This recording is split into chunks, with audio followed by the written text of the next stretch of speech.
Welcome to the Straight to Jail podcast, written and produced by Brian Herring. Chapter 1, Good Cop, Bad Cop. The rain-slicked streets glimmered under the dim, flickering streetlights, a miserable reflection of Chicago's underbelly. Johnny Hutchings sat in his unmarked squad car, the sound of droplets against the roof competing with the static-filled murmurs of the police radio. It was 12:45 a.m., and his sandwich sat uneaten on the passenger seat, already forgotten.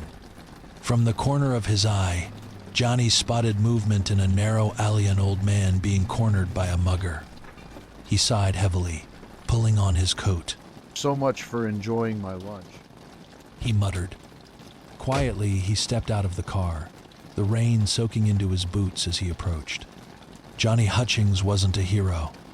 He never claimed to be. This job was just a paycheck, a stopgap in an economy where overqualified men like him could barely scrape by.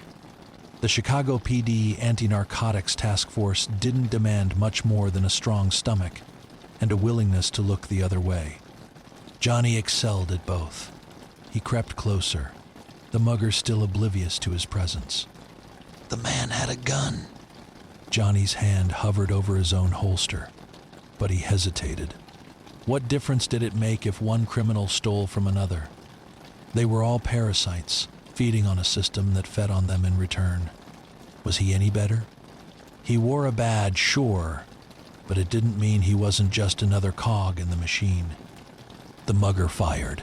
The old man crumpled, lifeless, to the ground. I guess it's time to clock in. Johnny muttered, kicking a discarded can to make his presence known. The mugger turned, startled. Johnny's gun barked once, twice. The mugger joined his victim in the puddle. Johnny walked over, indifferent to the bodies. He crouched and pocketed the cash the mugger had taken. A pig's gotta eat, he murmured, echoing the words of his late Marine buddy, Rick House. The job paid peanuts, and the old man wouldn't need the money anymore.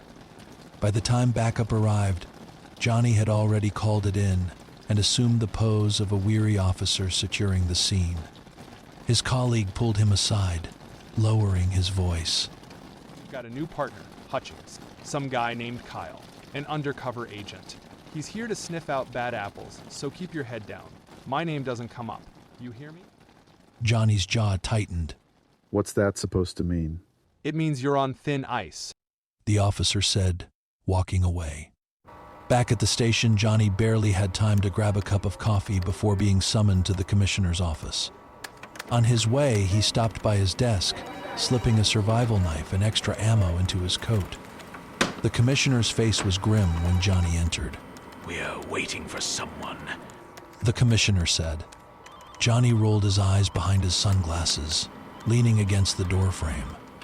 A moment later, a slouched figure appeared, a wiry man with a cigarette dangling from his lips. "Kyle Winfield, meet your new partner," the commissioner announced. "You'll be working together on a major drug bust. I expect professionalism." Johnny's lip curled in disgust. I don't need a partner, especially not for a measly drug bust. The commissioner's tone sharpened. There's nothing measly about this operation. Your record is troubling. Hutchings. Complaints about excessive force don't just disappear. Winfield will help keep you in line. Johnny bit back a retort, his fists clenching at his sides. He turned to Kyle, who smirked faintly, as if enjoying Johnny's discomfort. Fine. Johnny growled. Let's go get a drink. Might as well get to know each other. The bar was dimly lit, reeking of spilled beer and stale cigarettes. Johnny ordered a beer, downing half of it in one swig, while Kyle sipped on water with lime. Look, Johnny began. just stick by my side and don't get in my way. Kyle raised an eyebrow, blowing smoke out of the corner of his mouth. With all due respect, officer, maybe you should stick by my side. Your file reads like a liability waiting to happen. Johnny's grip on his glass tightened. He ordered something stronger, fearing he might smash the glass in his hand if the conversation continued. Kyle kept talking, weaving subtle barbs into his words, letting Johnny know just how much he already knew. Johnny paid his tab and stormed out. Outside, Johnny fumbled with his keys, dropping them onto the wet pavement. Before he could pick them up, Kyle scooped them up, dangling them just out of reach. Looking for these? Kyle asked, his voice laced with mockery. Maybe I should drive. You've had a few. Johnny's face flushed with anger. It's my car. I drive. Kyle's smirk didn't waver. We're partners, right? Teams share responsibility.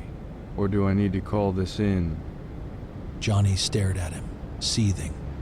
For the first time, he saw the embodiment of everything he hated: a smug, self-righteous bureaucrat in a cop's uniform. This wasn't going to end well. Not for Kyle. And maybe not for Johnny either.